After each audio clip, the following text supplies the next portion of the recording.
Hello, Huskies, and welcome back to another episode of the Talk a Latte podcast with Christian and Jamie. I am Jamie, one of your hosts, and I have my co-host here with me today.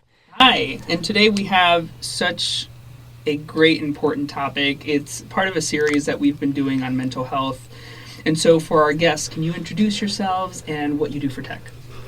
Sure. So I am Crystal McLeod, and I'm the director at the Center for Student Mental Health and Wellbeing. And I am Amanda Schwass, and I am one of the clinical counselors at the Center for Student Mental Health and Wellbeing.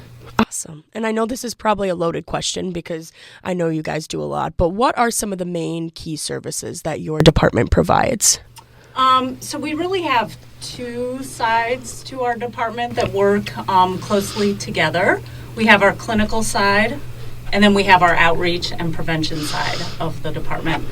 So the clinical side is where we would provide individual therapy services, group therapy support, medication management, crisis emergency services. And then our outreach and prevention is more of the sort of programming that we do across campus for students, things like Husky hours or mental health screening days, Let's Talk events. Yeah, I was going to say new this semester, essential ed classes. Essential ed, yep. Awesome. So this is such a huge topic, and I love your department. You guys put so much love and devotion and passion into helping our students sort of overcome mental health challenges. And we see that definitely within our department, especially with international men and the stigma that comes with mental health support. What are some ways that you guys can come up with for anyone, honestly, to break that stigma?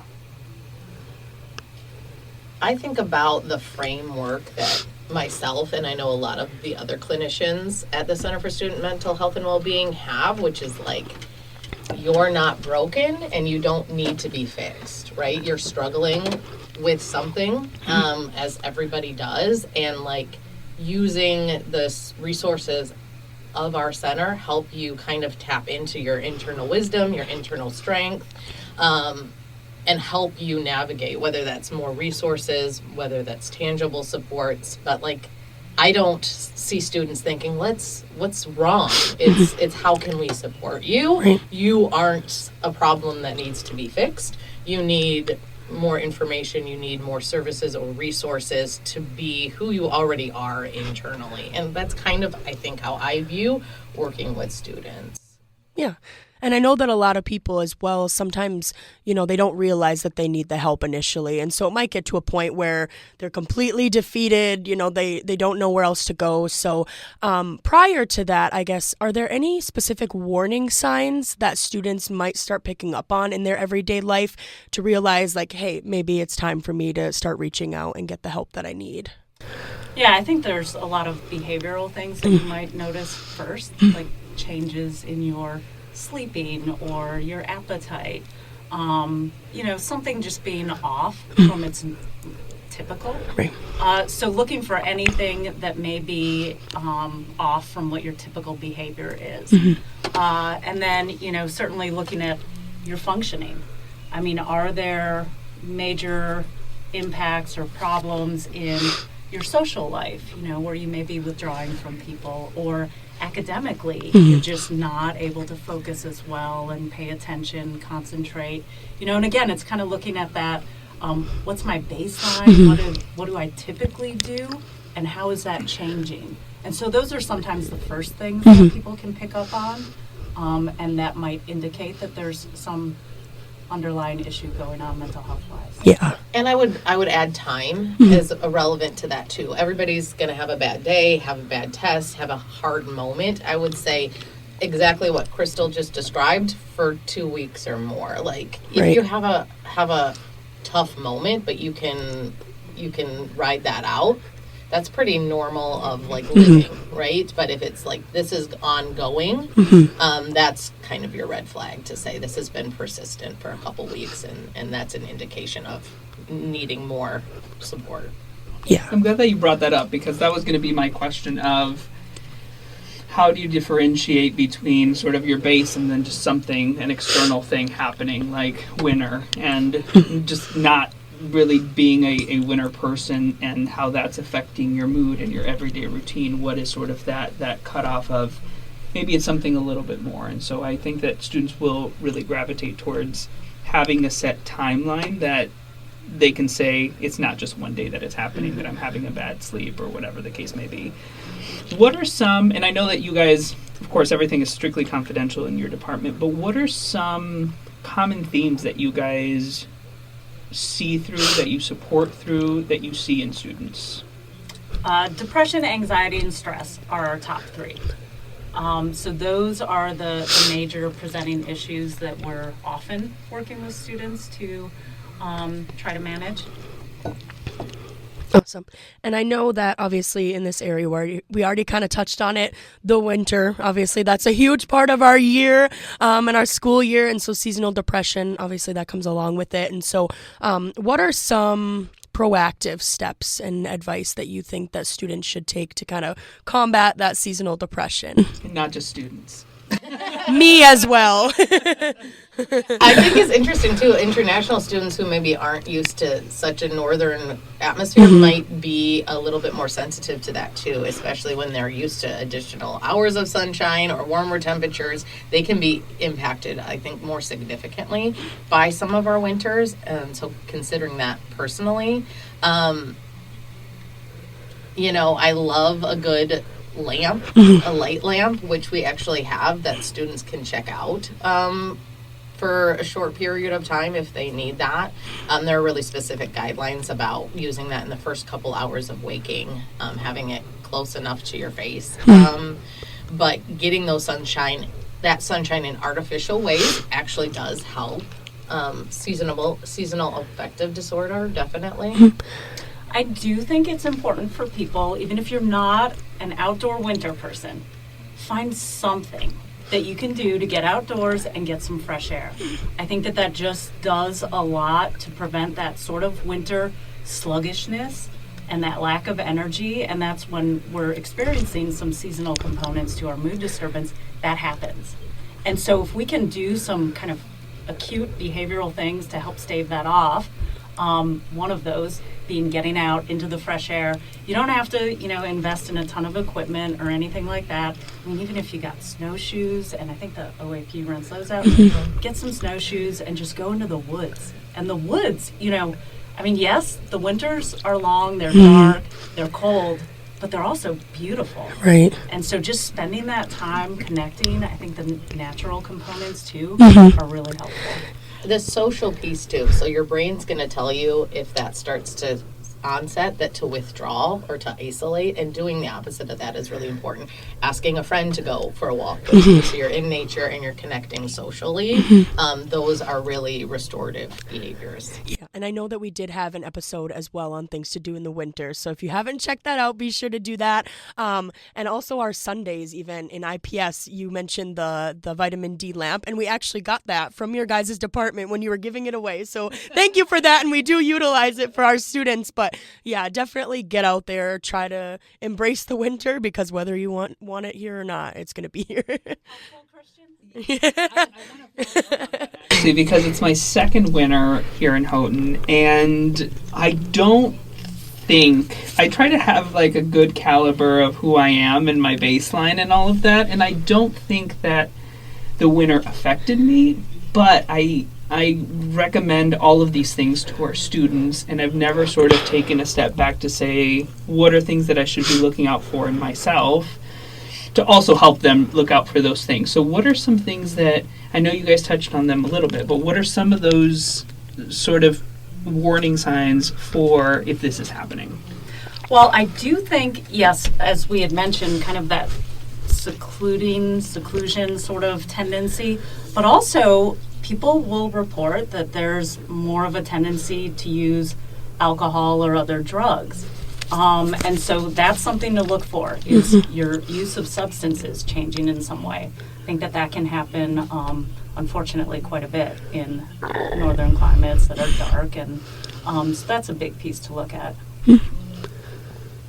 Awesome. And in terms of, obviously, we're a university, and so academics is a big topic, and obviously a lot of this probably could revolve around that as well, burnout, stress, like you mentioned already. So, obviously there's deadlines and there's projects and there's exams. So how would you recommend to students to kind of juggle that while also trying to be the best you that you can be?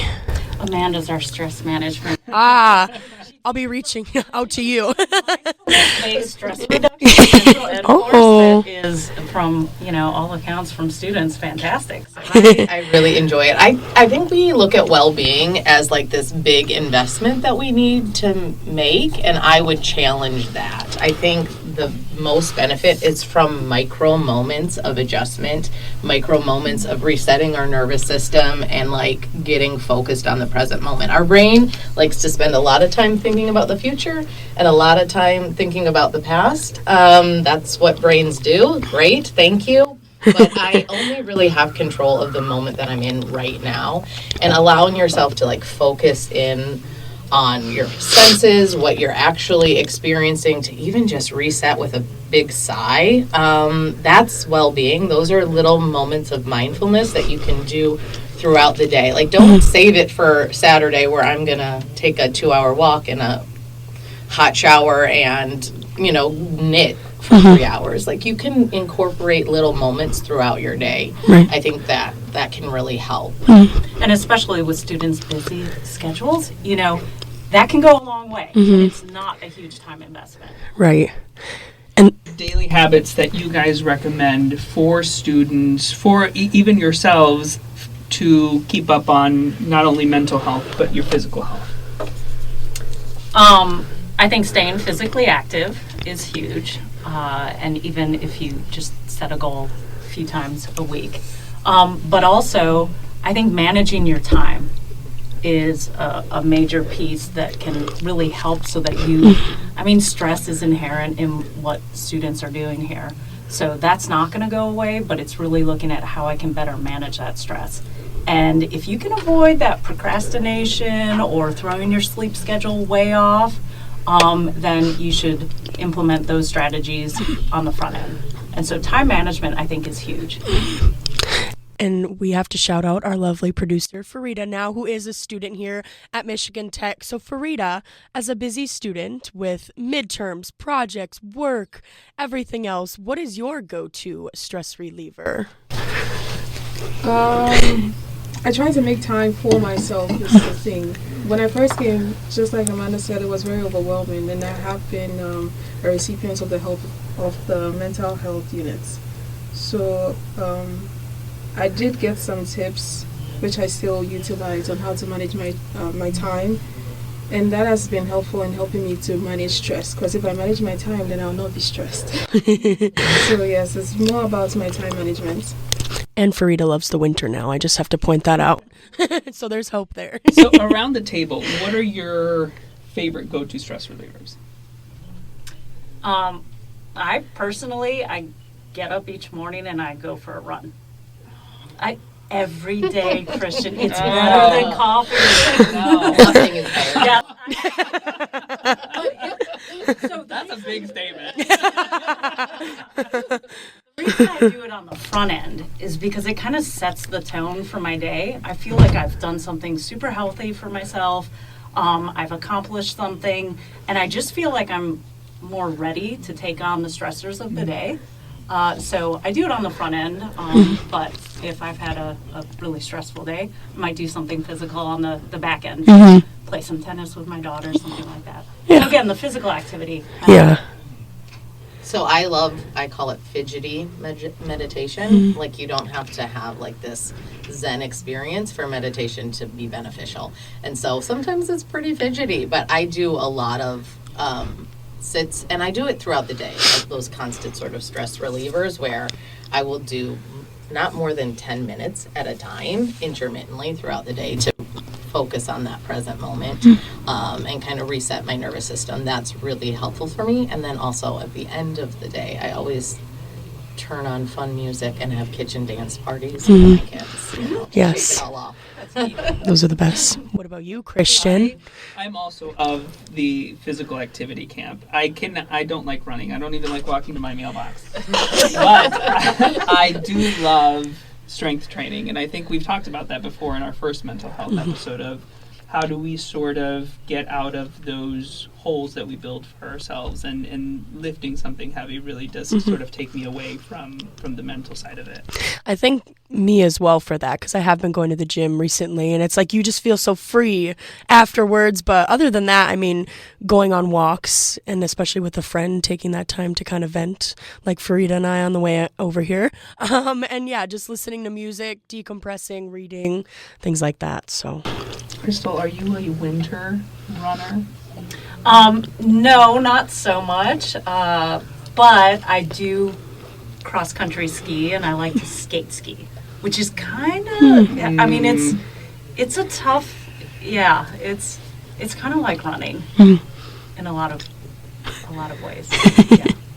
But no, I'm not somebody who's going to get out there in the icy sidewalk. No. Going back to the support that you guys offer at the Center for Student Mental Health and Wellbeing, where is it that a student can go? Maybe they're just feeling off. Maybe they don't have the language to put towards what it is that is happening. Where can they go see you? And is it as simple as, hi, I'm here, something is wrong? Well, they can come over to our building, yes. We have daily walk-in hours. We typically will get a student set up with our initial assessment triage employee. So they will do a 30-minute sort of assessment with her. And that's been fantastic to get students the help that they need right away and to kind of assess the risk and that sort of thing. But also we periodically have Let's Talk events on campus where a clinician will go, and those are held in different spaces throughout campus, and it's not a formal sort of appointment, but you can drop in and speak with a clinician and just see what that's like to talk to a therapist, and just kind of get some information there in that kind of informal setting.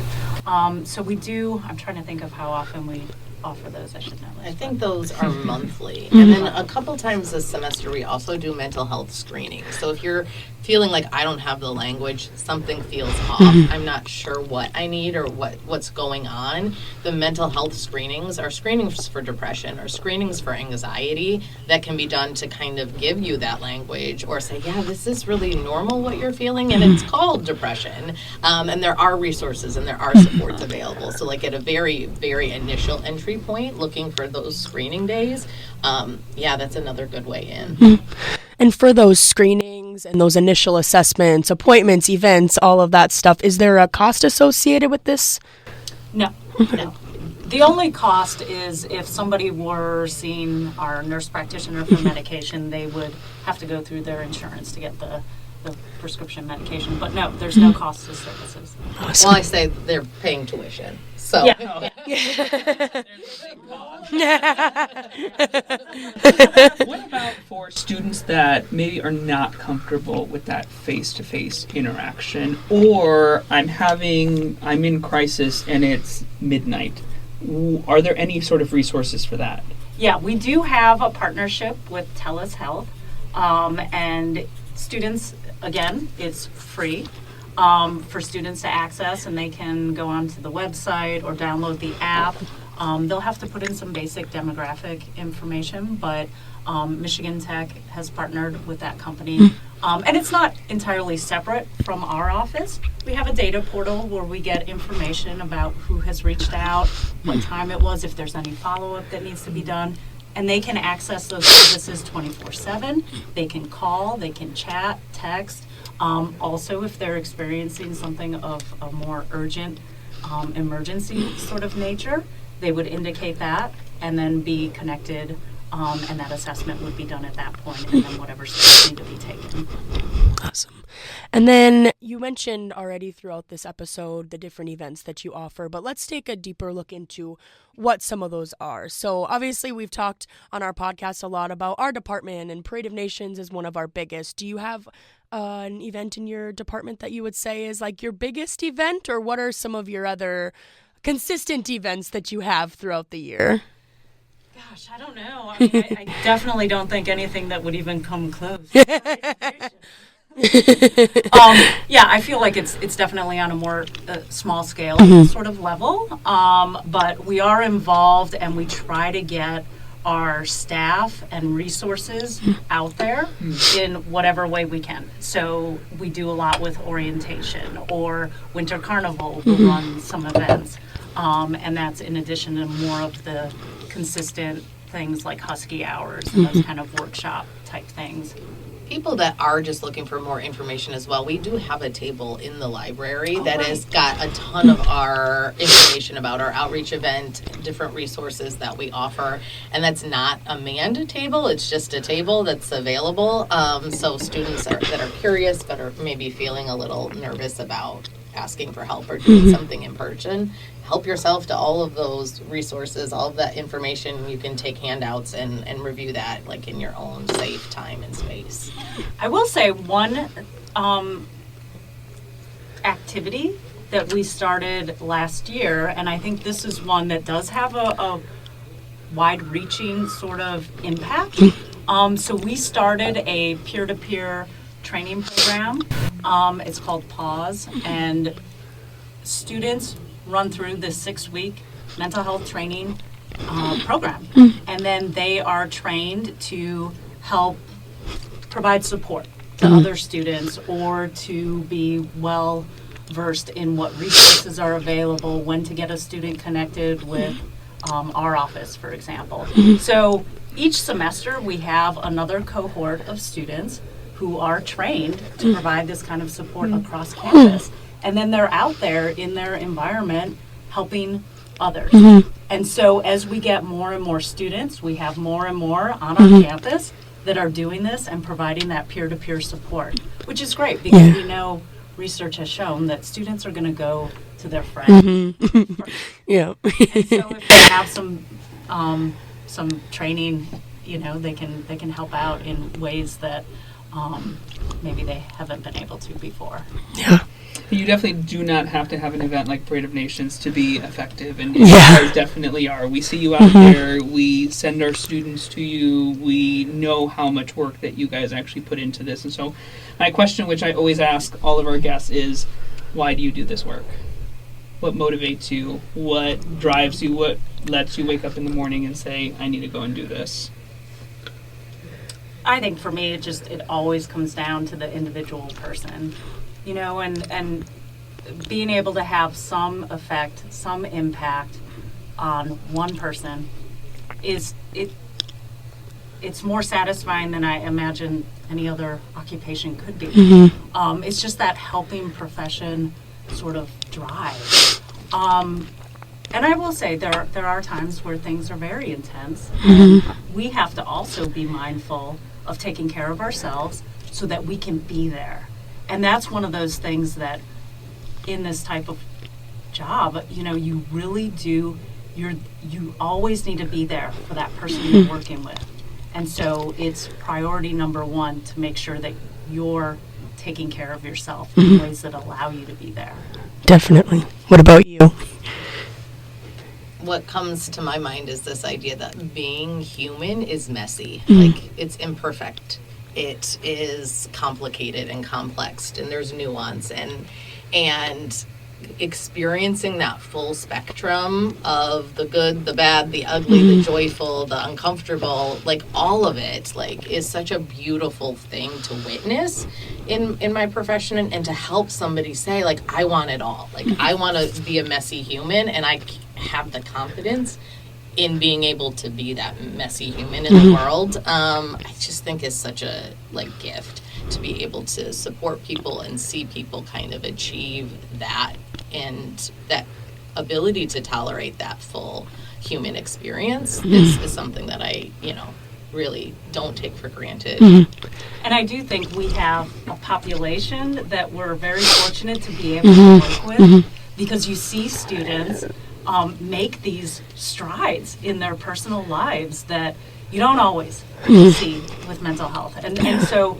I think in that way, it is so nice to see somebody come in, and then when you're wrapping up and they're like, this has been fantastic, and I've developed so much, and so the population itself is really neat to work with.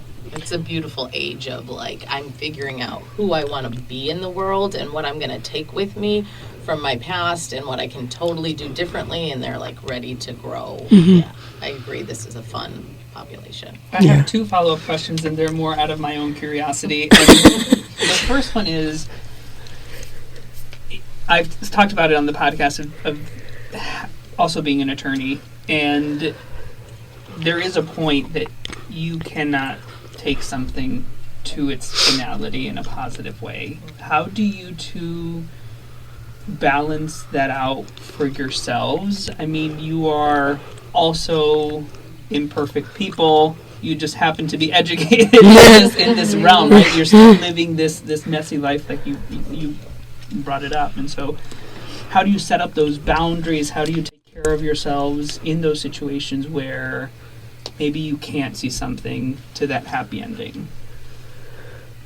Well, I don't think that, it has to be a happy ending. It just has to be an ending, right? Like that's part of the mess. And I do think there is, when you don't believe that someone needs to be fixed, you don't have a responsibility to fix it. Like, I'm going to meet you wherever you are, and I'm going to trust that I'm going to support you at this point in your life for this time and space. It's just like planting seeds. Sometimes you harvest, sometimes you water, sometimes you place the seed, understanding that they have this full trajectory, and I get to play a supporting footnote in the chapter of somebody's experience, and trusting like that what I can offer in that moment is what was needed in that moment. I think kind of that is my perspective. I think I will adopt some of that, Amanda. I still struggle with it. I've been doing this forever, and it's still, every time that something doesn't turn out the way that you would hope, it is a struggle. And I think, again, it's important to process that and to really acknowledge it and acknowledge where, your role in it, but it's part of mental health. It's not always going to be a positive outcome. So. And therapists need therapists. Yeah. That's my second question. I have such deep respect for your profession, quite honestly. But I do also see you both as like superhuman. Like when you're upset, you're like, when you're upset about something, it's gonna take me days to unpack that. And you guys probably, and that's my own stereotypical mind thinking that you guys are like, yes, this is what I'm feeling, and this is what I need to help. Is that true? And do your partners hate that? I don't think my husband would agree. Or my daughter. We have a lot of resources available to us that I think are designed to help that specific thing. We do clinical supervision, we do clinical consultation. This is it's a big, heavy lift, and we put a lot of things in place to support us in being able to do that. And there are times that, I can name my emotion and I can sit with it and I can move forward. And then there are times where, like, I have a temper tantrum. It's all of the above, I think. Yeah. I do think it's helpful to have a team like we have right now. Because when there are those tough moments, and there will be in this work, being able to have these colleagues that get it and that know what this is like, and to be able to get that support and provide that support, we have a fantastic team. And so we can do a lot of that processing and getting that sort of benefit at work. I don't put on my therapist hat at home or with things like that. Again, it's, And part of the education is learning how to do the work yourself, so that you are aware of perspectives and biases, and that you know how to hold space for that and get your own support with that, do your own healing, so that is, you don't bring that into your role. The superheroes of student affairs.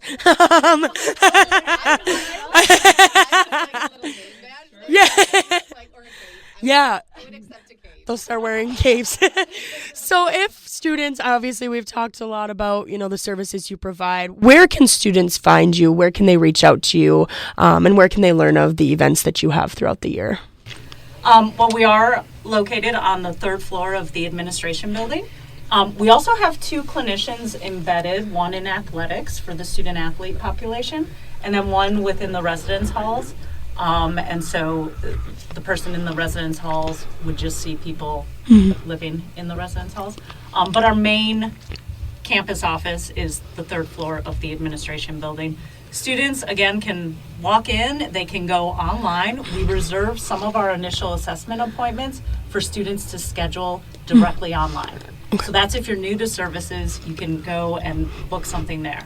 They're welcome to email, and then we will get back to them with a time where they can come in. Awesome. Thank you both so much for coming. I love both of you so much. And this is just a continuation of this series that we're having every season of our podcast because of the importance of mental health and trying to support students through that. So thank you both so much for coming. Yeah. Pleasure. Yeah, thank you. Yes, thank you so much for all that you do for our Michigan Tech community. And thank you, everyone, for listening. And we will see you next time on another episode of the Talk a Latte podcast. Bye. This has been an IPS production with Michigan Tech University. If you would like to be featured in a future episode, reach out to us at ips@mtu.edu or come to our office in the administration building. Bye.